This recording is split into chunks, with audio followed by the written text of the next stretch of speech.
Assalamualaikum warahmatullahi wabarakatuh. Waalaikumsalam warahmatullahi wabarakatuh. Tapi pun, Ya pun. baik pemirsa, kali ini di segmen ketiga masih membicarakan ataupun berkaitan dengan PAD di Kabupaten Pesawaran yang diduga banyak sekali mengalami kebocoran. Bocor. Tentunya masih bersama Bang Tanjung selaku Ketua AMP dan juga Bung Roni selaku Ketua Vokal Forum Komunikasi Anak Lampung. Baik, langsung ke Bang Tanjung nih. Ya. Setelah tentunya kita podcast di segmen 1, segmen 2, nah kali ini di segmen 3, Bang Tanjung nih. Segmen penutup ya. Segmen penutup. Karena udah banyak yang dikaji ya. Oke, selanjutnya apa langkah dari AMP dan juga Vokal tentunya? Mungkin dari AMP dulu, apa yang menjadi temuan-temuan terkait dengan PAD yang diduga banyak mengalami kebocoran? Ya, makasih Bung Madin. Jadi memang semakin kita kaji, semakin kita pelajari, memang ya semakin kita temukan ya kebocoran-kebocoran yang memang luar biasa. Iya. Artinya ini juga kita lihat tadi berapa dari bidang kesehatan ya kan. Pan kita ada beberapa klinik ya, ada rumah sakit juga. Artinya dari bidang itu pun tidak signifikan ya kita mendapatkan hasil PAD. Nah, kemudian yang memang jadi sorotan di segmen ketiga ini mungkin masalah yaitu tadi kita ini banyak punya aset, tapi pengelolaan asetnya yang nggak jelas. Iya. Dari segala bidang aset, mau tanahnya ya kan, tempat-tempat istilahnya yang memang seperti misalnya Sidototo lah ya, Iya. tanaman dan Jama ya, itu kan ada itu sekarang rumah makannya ya kan ininya, itu kan tanah Pemda itu. UMKM ya. Nah, itu nggak jelas juga distribusinya kemana ya kan, tanah-tanah yang ada di ini. Nah, kemudian juga kan kita ini masih punya mobil-mobil dinas yang lama, itu ngerogotin aja sebenarnya kan, karena kalau dandan masih pakai uang Pemda juga. Iya. Ini juga, tapi peruntukannya nggak jelas untuk apa ya kan.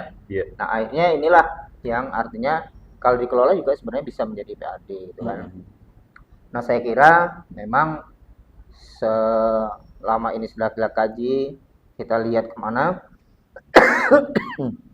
Nah, ini mungkin ya udah ya, artinya kita sudah merasa cukup. Kalau kami merasa cukup, apa-apa yang kita ketemukan ini akan kita lanjutkan untuk ya ke APH lah ya.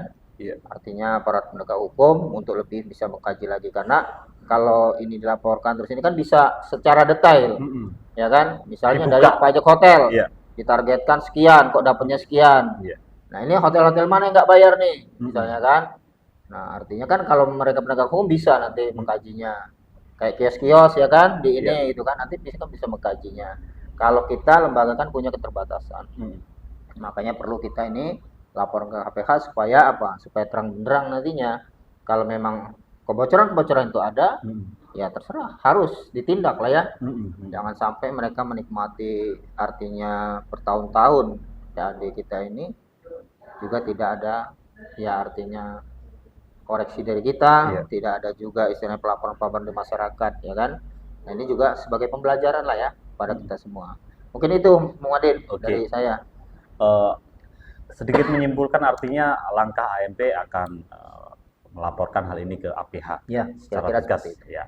Baik, selanjutnya apa sih yang menjadi langkah daripada Vokal? Ya, tentunya Vokal ini juga bersama AMP untuk menginvestigasi, menelusuri data-data terkait dengan dugaan kebocoran-kebocoran yang ada di PAD, pendapatan asli daerah di Kabupaten Pesawaran.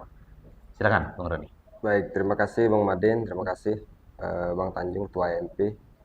Seperti yang sudah kita bicarakan di segmen pertama, pada prinsipnya apa yang kita lakukan hari ini ada dalam bentuk pembuktian kecintaan kita.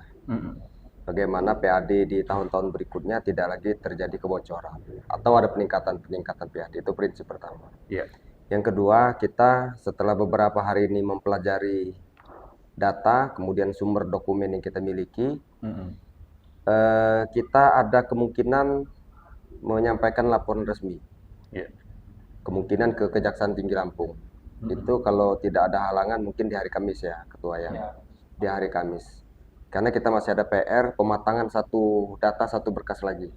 Apa ini salah bocorannya satu ini? Dinas Kesehatan terkait retribusi pajak yang memang sektornya dari kesehatan. Itu terkait masalah puskesmas, kemudian klinik, ya pusat-pusat tempat kesehatan lah, yang memang situ ada retribusi tersendiri. Itu yang kita lagi bedah. Bahkan kita sempat diskusi ke salah satu ahli, mereka yang terbiasa ngebedah masalah dokumen PAD dan lain-lain. Itu kita dapat sumber-sumber informasi baru yang menguatkan bahwa memang dugaan kita selama ini benar, ada kebocoran-kebocoran. Iya. Seperti yang dibilang Bang Tanjung tadi, bahwa karena organisasi ini ada keterbatasan untuk meminta atau memberikan dokumen-dokumen resmi negara, maka kita mendesak ke aparat penegak hukum, dalam ini laporan resmi ke aparat penegak hukum. Itu mungkin kalau nggak ada halangan, nanti bisa kita informasikan ulang itu di hari Kamis besok. Iya. Karena pematangan pemberkasan itu jatuh di hari Rebo. Insya Allah mohon doanya juga buat masyarakat Kabupaten Pesawaran. Mudah-mudahan laporan kita ini nanti diterima kejaksaan, ditindaklanjuti, diinvestigasi. Kemudian apa yang dia salah tetap dikatakan salah, apa yang benar tetap dikatakan benar. Semua untuk kemajuan, perbaikan Kabupaten Pesawaran ke depan. Mungkin itu Bang. Baik, oke. Terima kasih untuk Bang Tanjung dan juga Bung Roni. Tentunya masyarakat memiliki harapan besar untuk Kabupaten Pesawaran, tentunya yang lebih maju dengan tata kelola keuangan, serta tidak ada lagi kebocoran-kebocoran dalam hal PAD, pendapatan asli daerah. Tentunya sebagai program nawacita Presiden Prabowo adalah salah satunya menindak tindak pidana ataupun dugaan-dugaan pidana korupsi. AMP dan Vokal memiliki harapan besar untuk program tersebut dilaksanakan oleh APH terkhusus yang ada di Provinsi Lampung.